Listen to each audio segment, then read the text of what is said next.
Hey guys, it's Brandon, aka B.Rich Beauty, aka your beauty best friend. And baby, today we're talking about Cardi B getting a divorce. Have you guys been watching Real Housewives of Potomac? Well, actually, Darby shares a little bit more info on her marriage.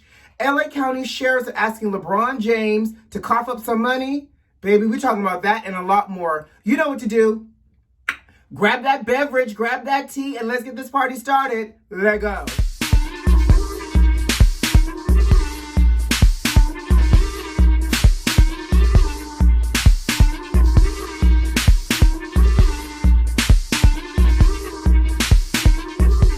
So let's just jump right into it. Cardi B has filed for divorce from her husband, Offset. Sorry. Anyways, child, these names, I can't keep up. Migos, Little Baby, or Offset, a Dipset, honey. Anyways, her husband. So, documents were filed in Fulton County, Georgia, between... Do y'all know Cardi B's real name? It's Belcalis Almanazar, and I don't know if I'm pronouncing that right. Child, when I saw her legal name, I was like, which character from Harry Potter is this? Anyway, but then again, Offset's real name is like Kiara Cephas. Child, these names. So is Culture's name like Culture Cephas? I can't take it. Listen, parents, let's do better. Anyways, Belcalis Almanazar and Kiara Cephas. Hope I didn't cause a spell to be cast. Anyway, well, maybe if I say it 3 times, it'll cause 2020 to rewind itself and Corona will go away. Oh, let's all say it together. No, I'm just joking. Anyways, so Cardi B has filed for divorce from Dipset. So allegedly, she has filed for divorce because the rumor is Offset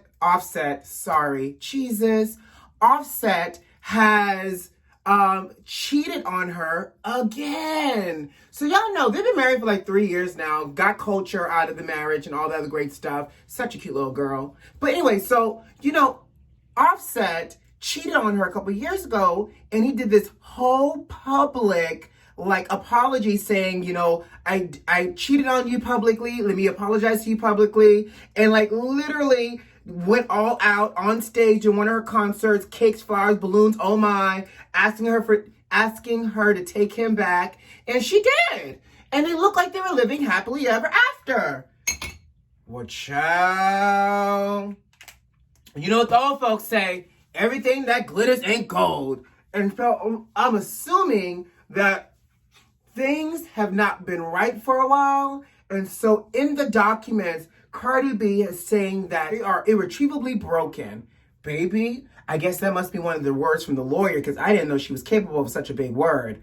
I digress. No shade. All tea. So they're irretrievably broken. They're doing amendments because originally the court filing asked for child support and full custody, but they're trying to do more of an amicable split. So she's not asking for child support, and she wants to co-parent like a civilized family, which I can appreciate. Now, here's where I have a question for y'all. And I was having this conversation with some friends last night at dinner. Cardi B is gorgeous. And one of my friends said, why is he cheating on her? She's gorgeous. And it made me think about the history of gorgeous women that we know that are married to famous men as well, but yet they get cheated on. And let me break it down. So y'all remember Eric Benet, Halle Berry? Y'all remember Eric Benet coming out like, I'm a sex addict, oh my God. Well, Eric cheated on Halle. In fact, Eric cheated on Halle their wedding night, right? Then you think about J&B, which caused us to get the Lemonade album, Becky with the Good Hair. And now, fast forward, I'm sure we've had other people in between. Now we're dealing with Cardi and Offset, right?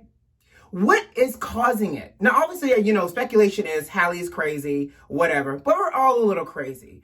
But so we were talking about it at dinner, and what popped into my mind is the male ego. And hear me out real quick, y'all, and feel free to leave me a comment because I really want to understand this, because obviously people are people are going to cheat, whether it's a heterosexual couple, a same-sex couple, or horse and cat couple. I don't know. But people are going to do what they want to do, no matter their sexual orientation. But in this regard, we're talking about the heteros. Now, she's gorgeous. My thought process is, because these are such alpha females, especially in their professional life, and I'm sure part of that alpha-isms transfers into the home life as well. Think about it. When we see Beyonce on vacation, is the paparazzi going for? Beeline, Beyonce. When we saw Halle Berry, we were like, "Ooh, Eric Benet is cute," but hey, Halle, right? We see Cardi and Offset together on a red carpet. We're beelining to Cardi. Cardi is the winner right now. You know, Halle was the breadwinner. Beyonce, no matter how much of a power couple they are, she is the stronger energy in the relationship, and also a pseudo breadwinner, if that's even a thing for those super, super rich people, right? Now, my thought process is, because they're so prominent and so successful and they're the alpha, the men are cheat because this is their moment, because they're not cheating. Like Jay-Z didn't cheat on Beyonce with Janet Jackson, right?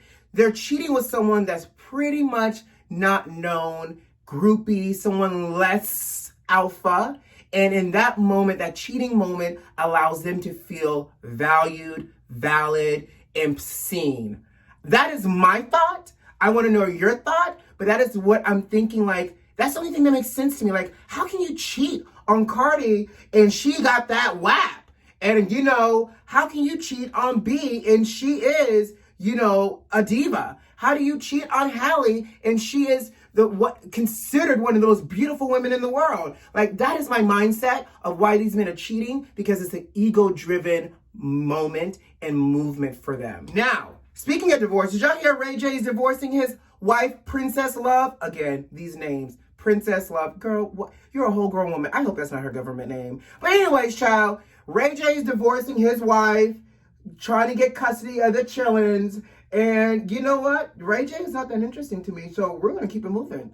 So, let's talk a little TV. So, did y'all ever watch The Game, which was a spinoff of Girlfriends that originally launched on the CW network? Then they canceled it on CW after 3 seasons. Then it went over to BET, and it ran on BET for, I think, 5 to 6 more seasons. They did a little cast change and everything. We lost Durham, we lost Melanie, and we got, you know, new cast members and all that great stuff. However, they're talking about a reboot. Now, here's the thing. I'm not mad at a possible reboot for The Game because I liked it.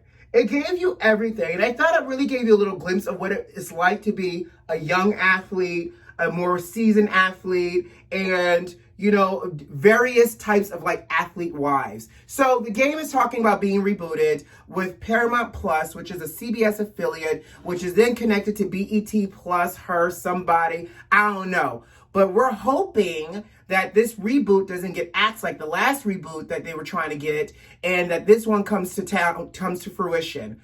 Specifically, hopefully they'll bring back the original cast. I would like to see what a little Melanie and Duran have been up to, a little Tasha Mack. You know, all of the original cast members I love. Now, the question is, will the series creator, Mara Brock Akil, come back and sign on, especially, child, since she now has inked this multi-million-dollar deal for Netflix? Let me tell you something. Y'all know I talked about Jeremy Tardy talking about Netflix being a little racist.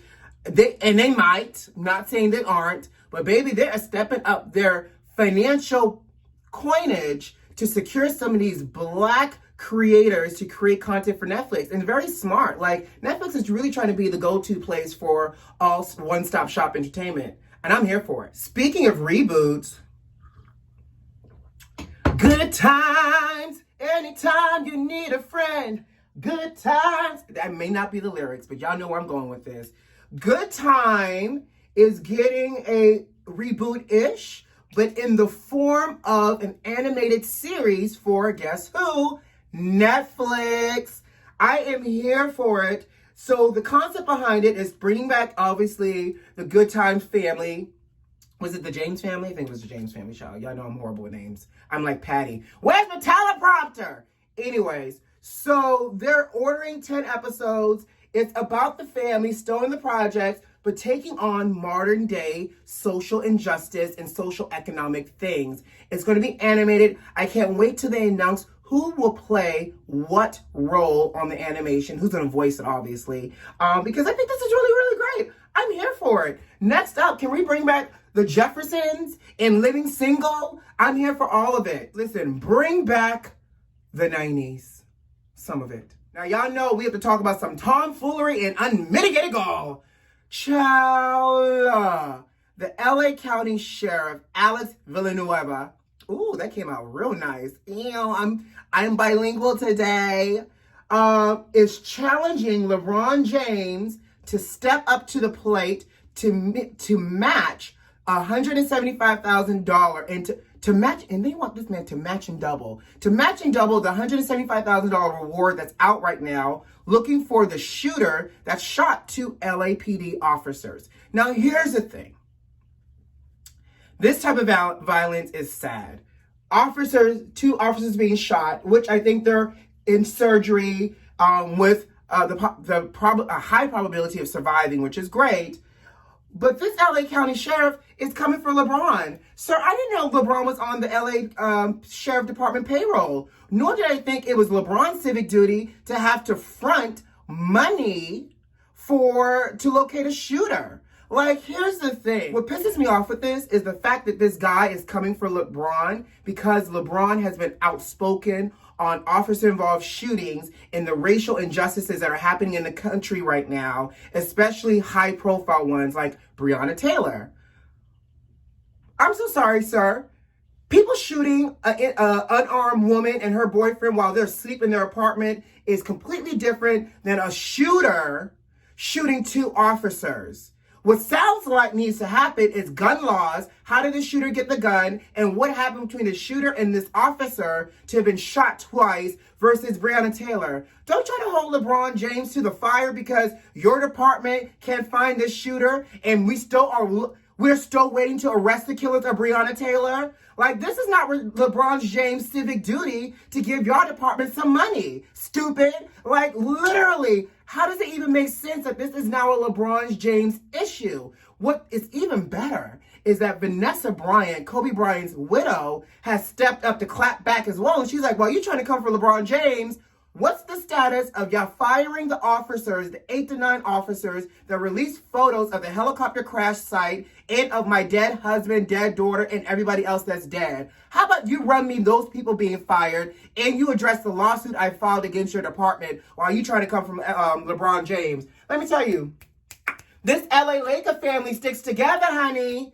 And I hope he plays for the LA Lakers, but I'm assuming he does. But this LA Lakers family sticks together, honey. Exactly. Don't come for LeBron James, sir. You don't want the smoke. Are you guys caught up on Real Housewives of Potomac? Ooh, I am. We're going to talk about it. So y'all know Sunday's episode, Ashley Darby was confronted, very politely, by the way, by cast member Candace about her receiving a text message showing Ashley's husband in a strip club with tons of girls on him and telling the waitress or the server or the stripper, I don't know, honey, that he has a boyfriend and a wife. Now, you know, allegedly,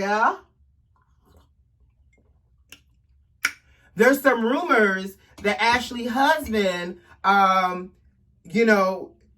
plays in the man pond at times. And also there was an alleged lawsuit filed against Ashley Darby's husband, Michael Darby, for groping the butt of one of the Bravo cameramen.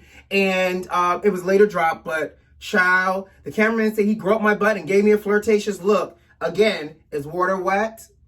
Anyways, Ashley said she was going to talk to her husband about it. And in the upcoming episode for next week, she's confirmed that her and her husband has had threesomes in the past and played around with other people. And so, honey, these people are airing out their covenants left and right these days. I'm here for it. Now, the tea is, she said the threesomes, the gender of the people that have joined them have always been female, But if it was a male, do you think she would really come up off that secret for us? Off that covenant? I don't know, but I'm going to tell you one thing. He's going to be watching Sunday's episode because I want to hear this and all the other conversations she's about to have with Michael about this whole strip club shenanigan. So let's stay tuned. Ciao. Today is Wednesday, y'all. So apparently, did y'all know that today is like an Instagram freeze? So celebrities are coming together today. And let me grab my tea. Celebrities are coming together today to, in protest almost. So you have like Jamie Foxx, Leonardo DiCaprio, Naomi Campbell, Michael B. Jordan, Kim Kardashian. Yes, she actually is doing something productive today instead of supporting her husband to walk on water. Anyway, they're coming together in protest of Facebook, who obviously owns Instagram, because right now, during this political season, there is a lot of unchecked facts and misinformation being spewed out on these platforms that make contact with millions and millions and billions of people, right? So they're protesting, they're freezing, not doing any type of post today in protest, so that way it encourages Mark Zuckerberg to hold his teams accountable to ensure that the information that we're seeing is credible and has been fact-checked.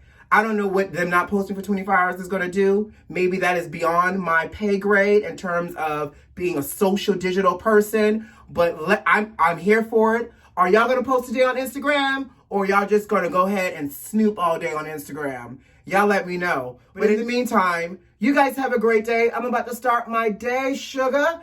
You know what to do. Subscribe to the channel if you like. Share this video with a friend. Like this video if you like this video. Leave me a comment. I love you lots. I really do. I'll see you tomorrow. Bye.